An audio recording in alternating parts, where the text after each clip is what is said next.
हिंदू संवत्सर यानी कि हिंदू पंचांग, हिंदू नववर्ष क्या रहेगा और कैसा रहेगा और क्या इसका नाम है और 12 राशियों में कितना इसका असर देगा, इस पर पड़ेगा। हमारे साथ मौजूद है आचार्य चंद्रशेखर जोशी जी। सर बताइए। जी, 12 राशि में प्रत्यक्षम ज्योतिष शास्त्रम चंद्रार्को यत्र साक्षिणो, ज्योतिष शास्त्र प्रत्यक्ष है, उसका हम सब पर राशि का जो प्रभाव पड़ता है वह चूँकि हम देख रहे होते हैं वो जीवन के अंदर सच हो रहा होता है। इसलिए मेष राशि के जातकों को लाभ का वर्ष बीतेगा।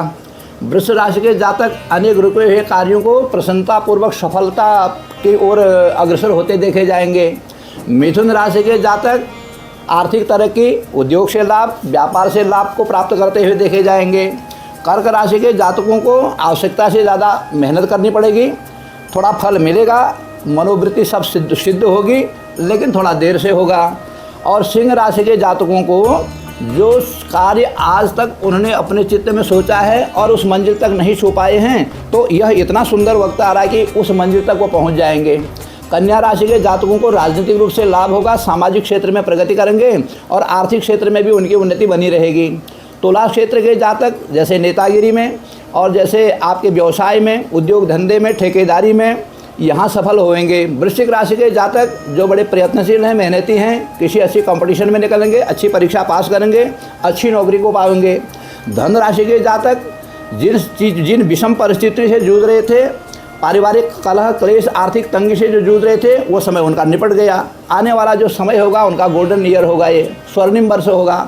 मकर राशि के जातकों का भाग्य अवश्य में खुलेगा, क्योंकि अभी उनकी राशि से शनि निकल गए और उनके आधे अधूरे जो काम पड़े हैं, जो योजनाएं आधी रही हैं, अधूरी रही हैं और राजनीतिक कार्य जो नहीं हो पा रहे हैं, वह अवश्य में इन 6 महीनों के अंदर ही पूरे हो जाएंगे। और इसी तरह कुंभ राशि के जातक जो हैं वह कुछ काल के उपरांत, मतलब 6 महीने के बाद, मतलब जून या जुलाई के प्रथम सप्ताह में उनसे राहु निकल जाएगा।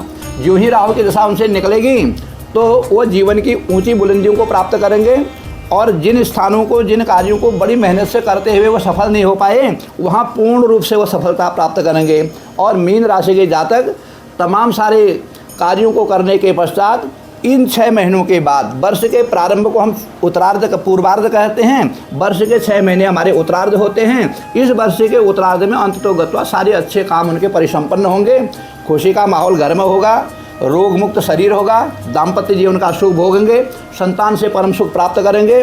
व्यापार, आर्थिक क्षेत्र, राजनीतिक, सामाजिक क्षेत्र में यह वर्ष भगवान शंकर की कृपा से इतना सुंदर रहेगा। यद्यपि इसका नाम रौद्र है, तो भी भगवान शंकर को आशुतोष कहा गया, क्योंकि जो एक लोटा जल चढ़ाने से संतुष्ट हो जाए, जो सब कुछ दान दे दे में, क्योंकि भागीरथी इव नदी न दानी शंकरोपमः न शस्त्र विद्युता तुल्यम न शास्त्र ज्योतिषम सम।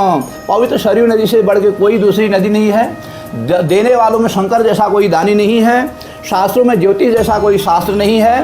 तो इसलिए यह वर्ष 12 राशियों के लिए सब प्रकार से अनुकूल है, क्योंकि अब जीवन में ग्रहों की स्थितियां जो हैं उनमें उतार, क्योंकि ज्योतिष तो गणित का खेल है, अंकों का खेल है, लेकिन अंततोगत्वा जहाँ जहाँ जिन जिन क्षेत्रों में जो व्यक्ति उत्साह से रहित हैं, आलस्य में हैं, प्रमाद में हैं, वो सब जागेंगे, वह असत्य से सत्य की ओर जाएंगे, अंधकार से प्रकाश की ओर जाएंगे और अपने जीवन के अखिल सुखों को भोगेंगे। इतना सुंदर यह वर्ष है। बहुत बहुत धन्यवाद। सागर